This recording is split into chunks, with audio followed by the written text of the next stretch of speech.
subsequent event ya, sama apa Dan penyelesaian audit ya. ya Pak. Benar ya. Siapa nama ketua kelasnya tadi itu? Lupa saya. Selfie ya. Ya, jadi itu ya selfie ya.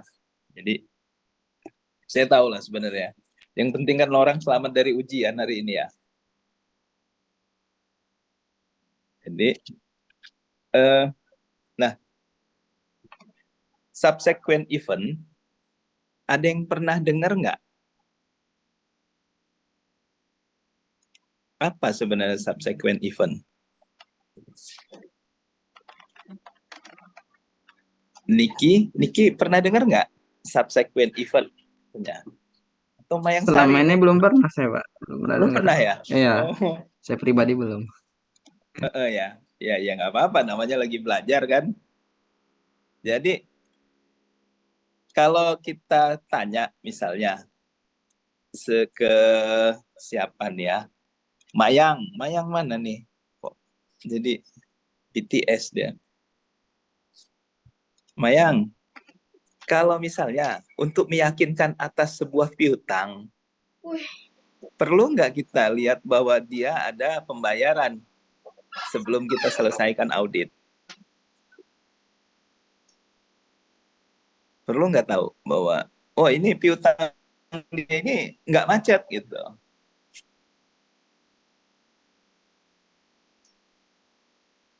Gimana, Mayang Arista?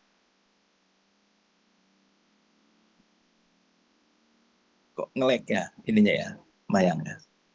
Coba Suci Maharani. Iya, Pak. Hah? Mana mukanya? Ini apa jangan-jangan ngilang? Nah, kan berarti ikut kuliah. Takutnya pas dipanggil, ternyata nggak ada orangnya. Ya, nah, Suci. Jadi kalau misalnya kita kemarin kan waktu apa itu lab audit, sebenarnya auditor itu dia apa membuat sebuah keyakinan atas angka yang tersaji apakah wajar atau enggak, ya kan? Nah, misalnya ada piutang, dia tulisnya piutang ini tidak tertagih. Jadi kemudian yang harus kita lihat adalah setelah tanggal neraca, perlu nggak kita lihat untuk melihat apanya, supaya kita dapat yakin bahwa ini piutang ternyata tertagih gitu.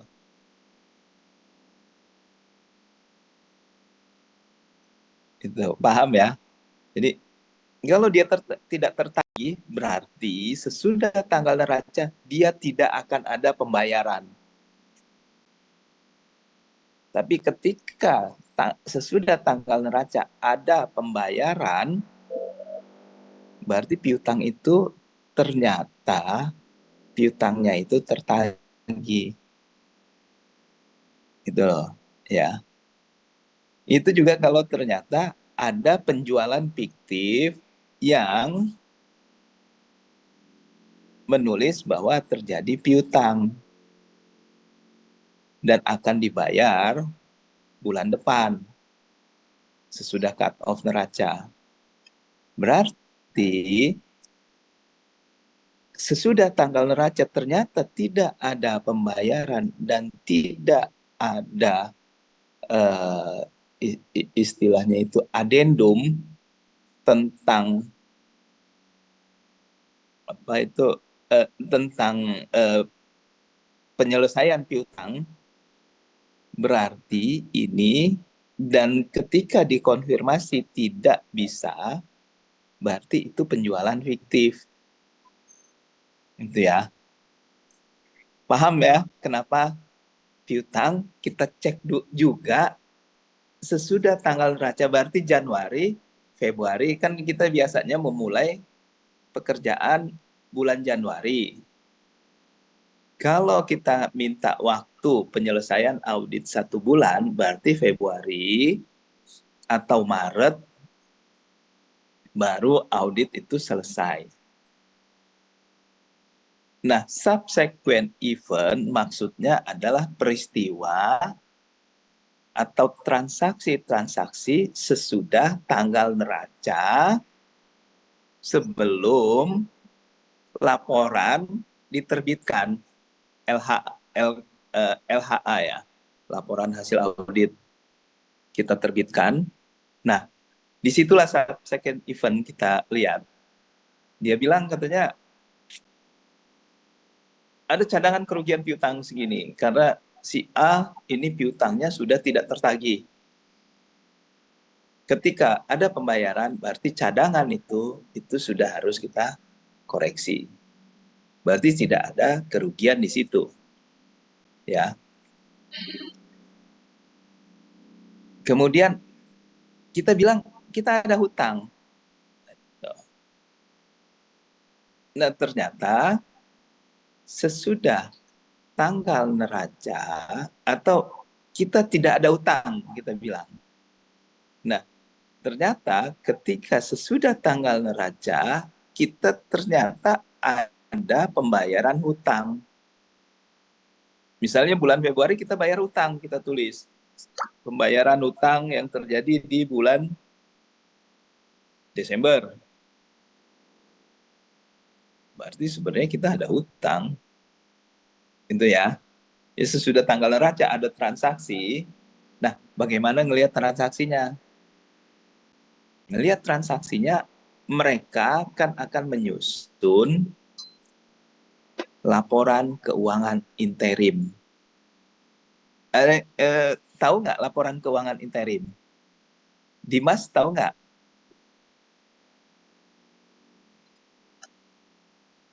Laporan keuangan interim maksudnya apa sih? Kalau Niki? Mungkin laporan keuangan per periode yang lebih kecil dari 1 tahun, bisa 3 bulan gitu. Ya benar. Jadi dia tidak mencukupi 1 tahun full, ya. Misalnya hanya 3 bulan atau 6 bulan atau 4 bulan, itu namanya interim, ya. Nah itu nanti kita lihat laporan dia bulanan itu juga masuk interim. Bulan Januari, Februari, Maret, kalau kita masih mengaudit sampai akhir Maret atau pertengahan April, berarti Januari, Februari, Maret. Kalau kita sudah selesai lapangan di tanggal di pertengahan Maret, berarti hanya Januari, Februari. Itu ya yang kita minta subsequent event-nya, ya. Nah, itulah yang akan kita cek kebenaran dari apakah ada pembayaran utang. Ternyata ada pembayaran utang tapi tidak dicatat di laporan keuangan tahunan sebelumnya. Berarti itu harus kita lakukan koreksi, ya. Nah, apa itu subsequent event? Jadi saya nggak pakai laptop ya, jadi saya nggak bisa menayangkan misalnya PPT atau yang lainnya ya. Nah, subsequent event itu ada 2 ya yang harus kita audit, ya. Yang satu subsequent event collection, yaitu ada yang pernah dengar subsequent event collection? Kolektif itu artinya apa? Kolektif itu kan menagih ya. Jadi maksud dari subsequent event collection itu adalah kita akan memeriksa apa itu namanya, transaksi-transaksi yang berhubungan dengan penagihan piutang, gitu ya.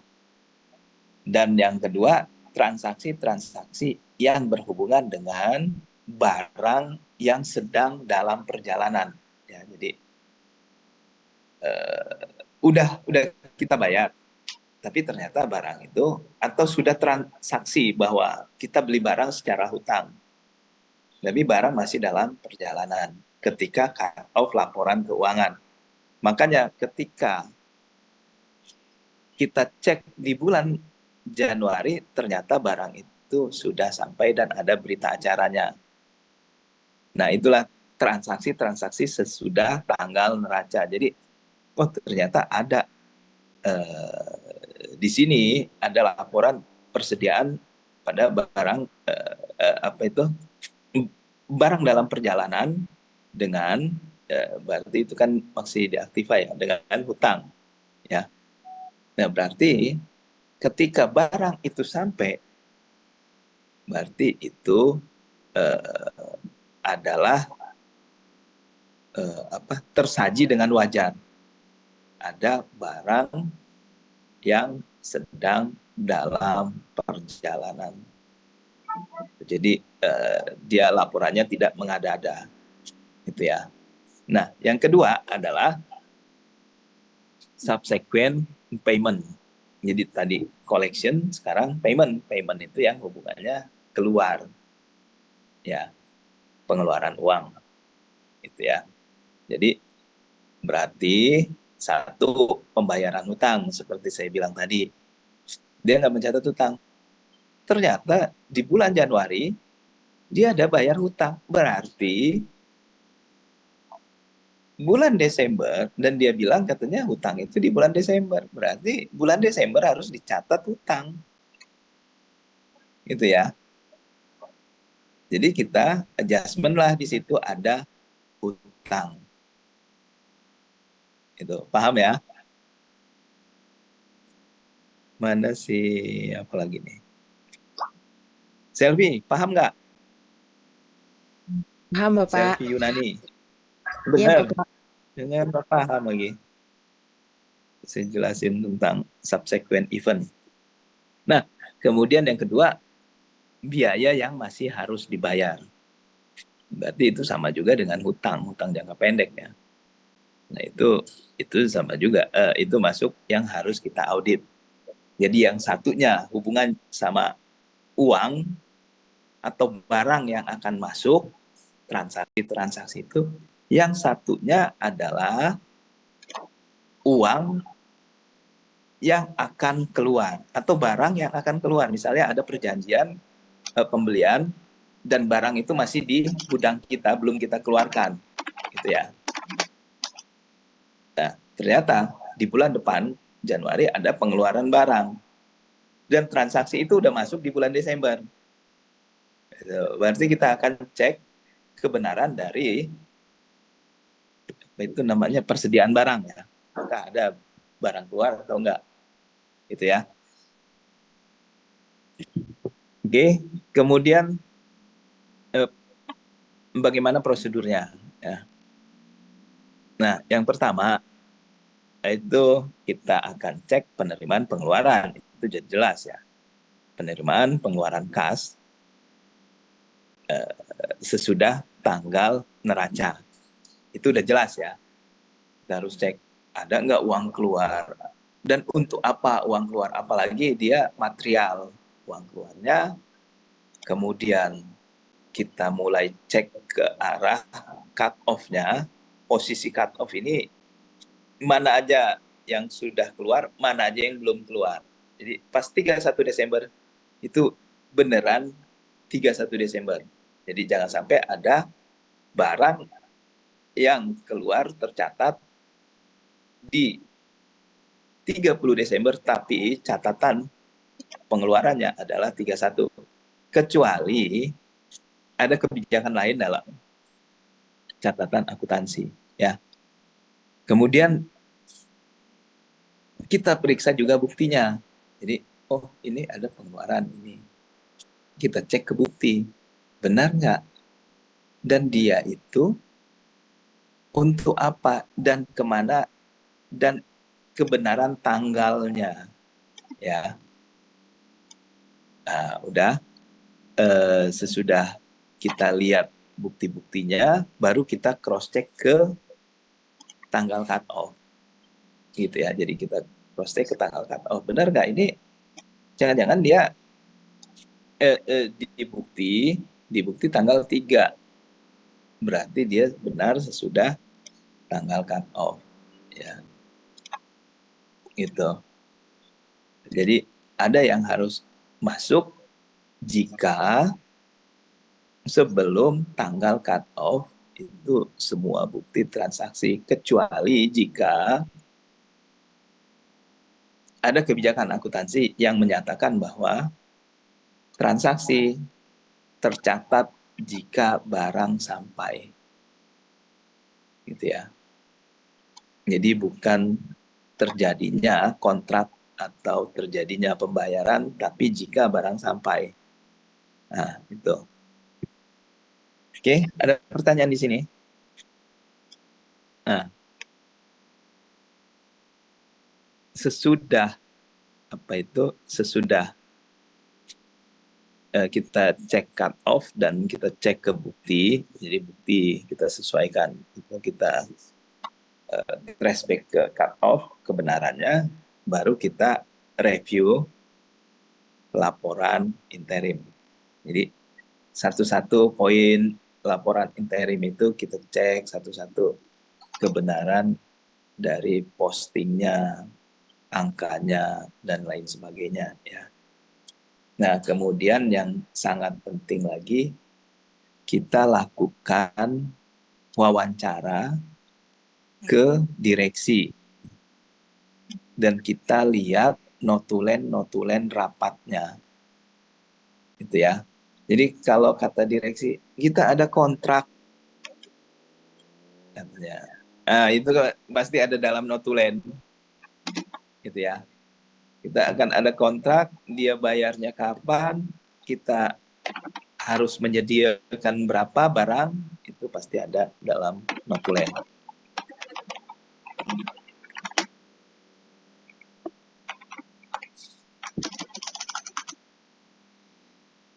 Nah, terus sesudah itu juga kita lakukan konfirmasi ke, misalnya kita menjual barang belum belum nyampe ke si konsumen. Nah, itu nanti kita bisa konfirmasi ke konsumen, ya. Tapi biasanya kita akan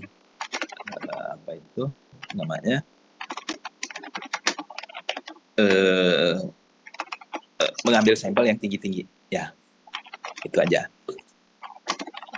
Udah, sampai sini subsequent event sudah jelas?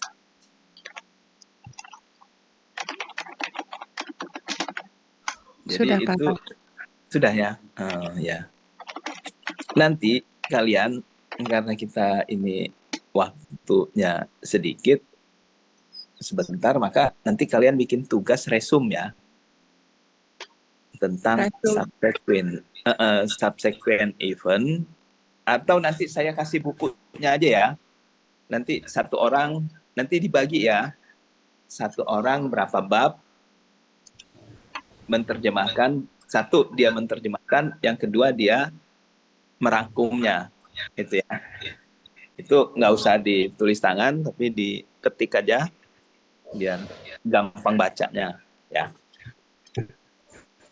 Berarti kalau izin bertanya Pak, berarti kalau yang sudah menerjemahkan itu tidak ikut itu meresum atau bagaimana Pak?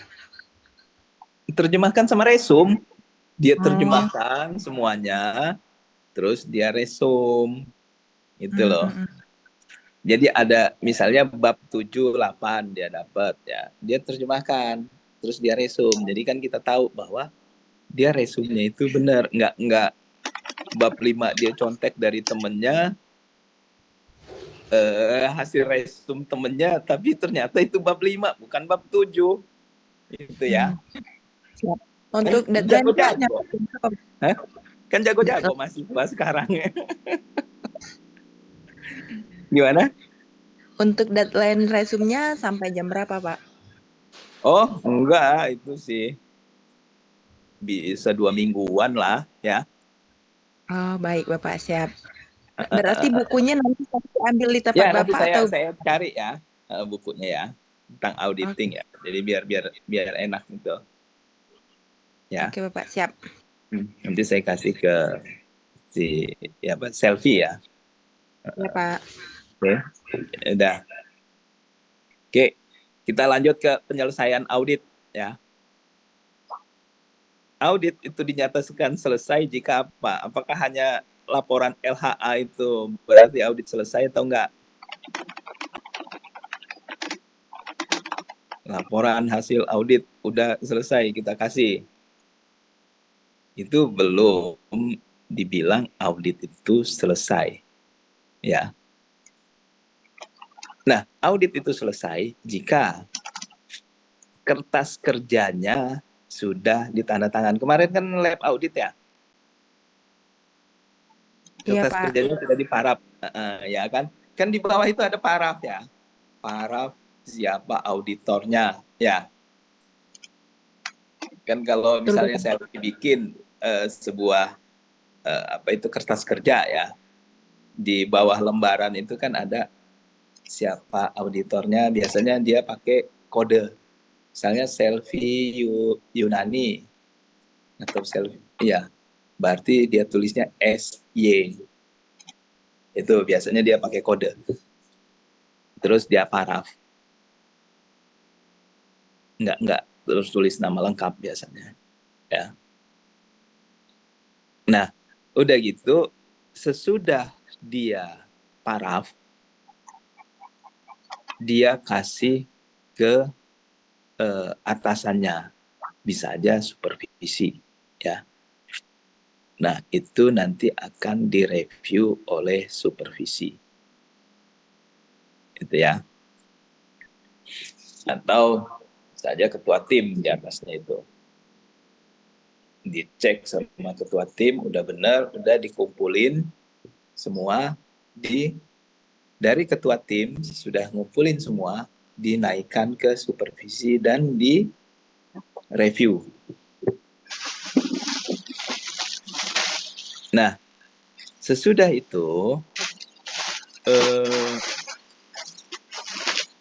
si supervisi ini dia akan membuat review notes namanya, atau catatan atas review dari hasil kertas kerja yang dikumpulkan ke dia. Ya. Jadi apakah ada kekurangannya atau enggak? Ada lebih enggak? Ada ini enggak? Nah, itu ya. Ada yang salah enggak di situ? Ada mungkin adjustment-nya kurang enggak? Atau adjustment-nya salah enggak? Gitu ya. Jadi itu ada catatan dari dia sebelum naik ke manajer dan partner ya. Terakhir kan partner dia akan menandatangani. Nah, kemudian di situ ada nggak kalian waktu bikin kertas kerja kemarin itu lab itu, ada nggak yang apa itu yang berisi tentang adjustment di kertas kerjanya?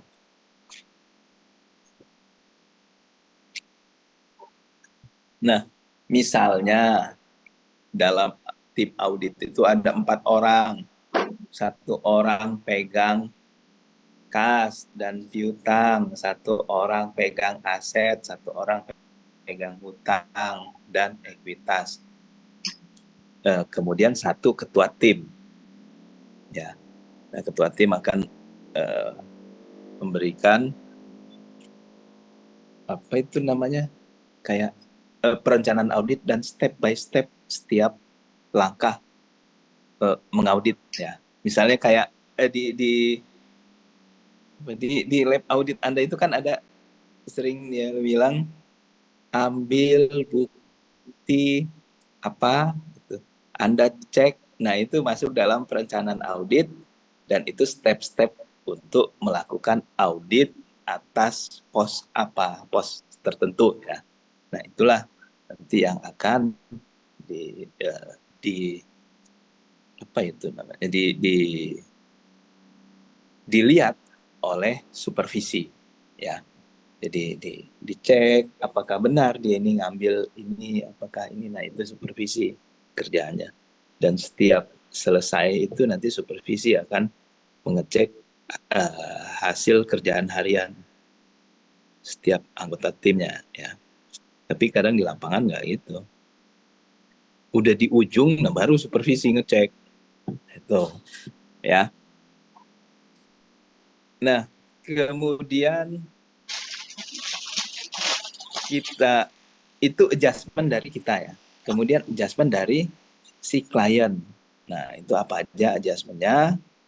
Udah kita susun. Adjustment dari kita apa aja? Udah disusun. Dan udah diposting ke masing-masing kertas kerja. Misalnya, ada adjustment tentang piutang. Maka sudah kita posting ke ke piutangnya. Ya, ke kertas kerja piutang. Ya, jadi udah kita susun di depan tentang adjustment semuanya, baru satu-satu kita masukkan ke kertas kerja. Piutang mana aja adjustmentnya, hutang mana aja adjustmentnya, aset mana aja adjustmentnya, terus kemudian misalnya ada investasi saham, itu mana aja adjustmentnya gitu ya. Nah, sesudah itu baru dibuatkan draft. Jadi draft itu sudah disusun oleh ketua tim. Dan sesudah itu diberikan ke manajer. Nah, manajer itu sudah memparaf dan sudah diberikan ke partner sebagai dasar pembuatan opini. Jadi draft opini itu dari bawah naik ke atas dan partner bilang oke, benar opininya gini, udah itu ya. Nah jadi kemudian opini itu sudah tercetak gitu. Nah tapi sebelum kita berikan apa itu LHA, kita kasih dulu draft dan kita minta penyelesaian fee audit, sisa fee audit.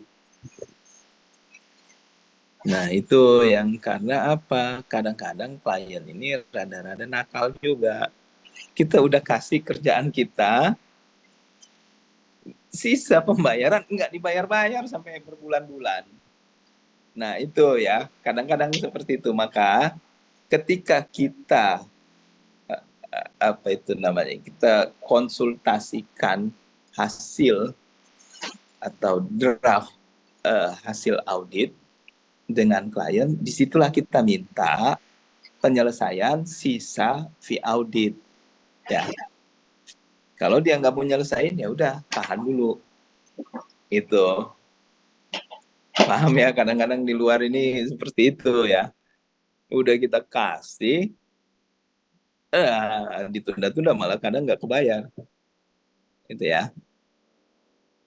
Nah kemudian di situ manajemen letter itu sudah kita buat itu ya. Jadi opini manajemen letter dibuat dan penyelesaian audit penyelesaian atas fee audit itu sudah. Kemudian nah semuanya itu sudah kita kirim dan apa itu namanya, satu kopi itu sudah kita filekan juga di dalam kertas kerja. Nah berarti itulah audit itu sudah selesai.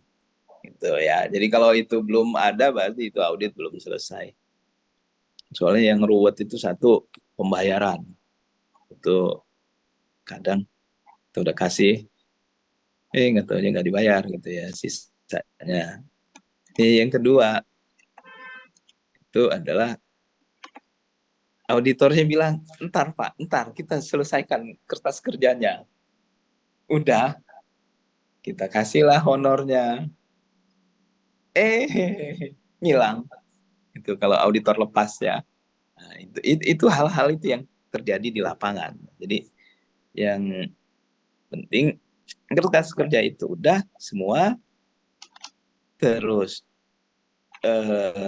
apa itu, manajemen letter dan opini udah kita cetak, laporan hasil audit udah selesai, uang sisa fee audit itu sudah masuk, dan apa itu eh, semua udah siap, fee auditor kita sudah bagi, nah udah, berarti udah, itulah udah selesainya ya. Kalau belum itu berarti audit itu masih ada yang ngegantung gitu ya. Udah paham semua ya? Nanti saya hubungi ketua kelasnya untuk ngasih buku ya. Oke. Ya Bapak. Oke, kalau itu saya pamit. Nanti sampai ketemu ini berarti kita cuma berapa jam? 30-40 menit ya. Ya udah. Oke, terima kasih. Assalamualaikum warahmatullahi wabarakatuh. Waalaikumsalam Waalaikumsalam. warahmatullahi wabarakatuh. Terima kasih, Pak. Eh,